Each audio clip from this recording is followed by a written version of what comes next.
most people just need direction. When you want to become a doctor or a lawyer, there is an exact path to do it. Everyone knows exactly what you need to do to achieve that goal of becoming a physician. But in the world of thought leadership, no one had created a path. There's no instruction manual. There was no degree program. No one had done it the same way every time. And so I just boiled that down to a system where it can really work across any industry.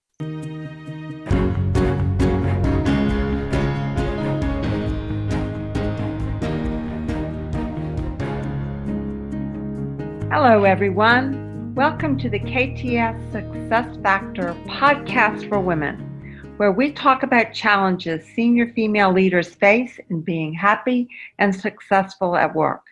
I'm your host, Dr. Sarah E. Brown. My guest today is Robin Farmanfarmaian. She is a professional speaker, entrepreneur, and angel investor, working on companies and cutting-edge technology poised to impact 100 million people or more. Currently, she is an advisor to the founder of MindMaze, which does virtual reality for 9 neurological conditions, including stroke and brain injury. With over 140 speaking engagements in 13 countries, she educates audiences on technology, the future of healthcare, patient empowerment, building thought leadership, and more. She's published 2 books, Patient as CEO, How Technology Empowers the Healthcare Consumer, and The Thought Leader Formula. Strategically leverage your expertise to drive business and career goals. Welcome, Robin. Oh, I'm so excited to be here. Thank you for that amazing introduction. Oh, well, it's an amazing story you have to tell. Could we start off and get a working definition of what thought leadership is? Absolutely. It's really just being known for your area of expertise. And that's all it is. So you don't have to necessarily be a speaker or a professional speaker like I am. You just need to be known for your area of expertise so that you can drive your own career goals, meaning get promoted, get more money, get more clients, and also drive your business goals forward. So you can drive more employees potentially coming to you, more clients coming to you, and really drive your brand. So is this the biggest challenge that you're helping female leaders address in business today? Absolutely. I take them, even one coaching session with me, I can completely figure out what their platform should be and the exact next steps they should take over the next, say, 6 months. Literally a project plan. Here you go. Here's your roadmap. Go. Follow the instructions. That's amazing. So what do you find is the biggest mistake your clients make before they start working with you? Not hiring me soon enough, because most people are like, well, I just have to figure it out a little bit and maybe I'm not quite ready. No, I'm the person who actually figures it out for you, right? I will work with you for 5 or 10 minutes and just listen to you talk about the things that you love and what you love to do in your daily job and your daily life. And I figure out exactly how to get in front of the right people that need to help you achieve your goals. And I have spreadsheets for that, and I give you, okay, so here are your next 5 things. We work on your bio, we put up a website for you, here's your platform, and I actually have a formula on how to exactly create your platform and what's called your sales pitch. Oh, your sales hook. Very good. So soup to nuts. Soup to nuts, yeah. And it only takes 1 session, sometimes 2, I can continue. Obviously, I have some clients that see me regularly, but I also have some that only need me for 1 or 2 sessions and they're good to go. And all of a sudden they're in front of the right people. Let me give you an example. My friend Monica, I just sat down with her for 1 session and we mapped out the fact that what she wanted to do, she really needed to write a very short book. She was an artist, like a painting artist, and she wanted to become an expert in blockchain, which is very male dominated. And I'm like, you know what? You don't want to be an expert in blockchain at blockchain conferences. You're going to be duking it out with all the white males. What you want to do is be an expert on blockchain when nobody else in the room knows anything about it. You are that one speaker doing intro to blockchain 101. And so she literally sat down and in 1 week wrote an 80-page book. literally just the very basics on Blockchain 101, called it that essentially, launched it, and within 3 months, she was asked to speak at MIT. No kidding. This was an artist.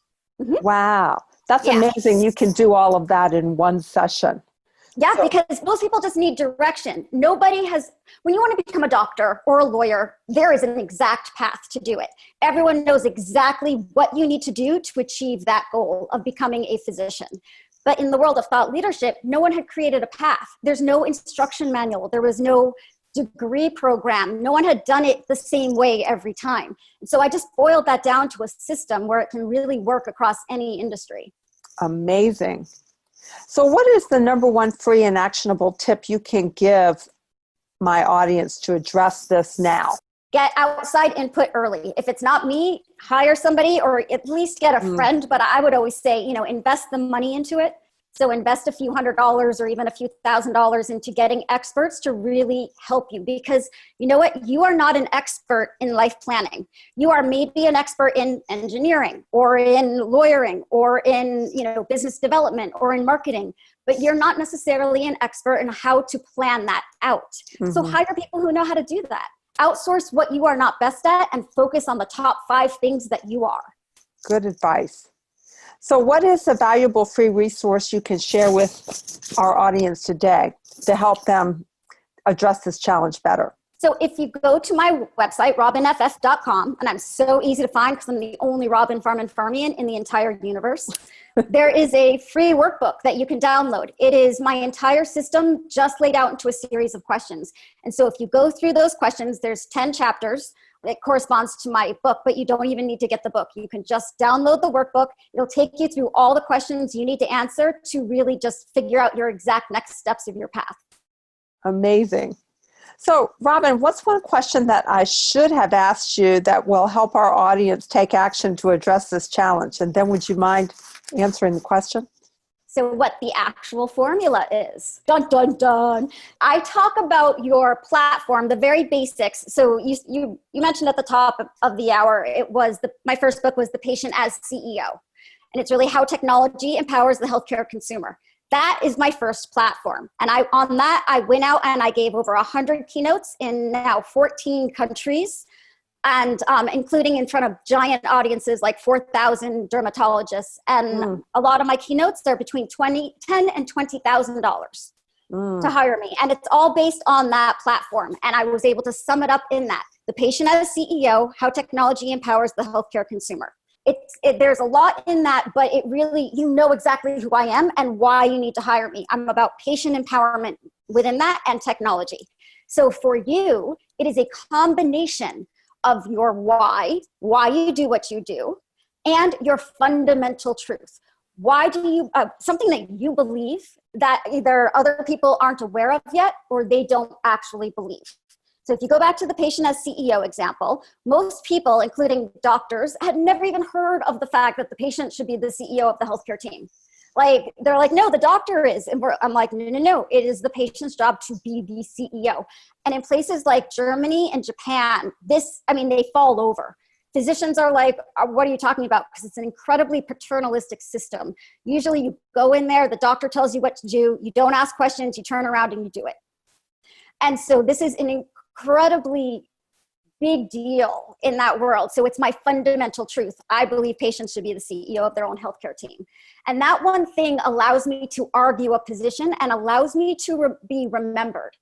Mm-hmm. And it ties into my why, which is my very, very powerful story of having 43 hospitalizations, 6 major surgeries, and 3 organs removed for a misdiagnosis.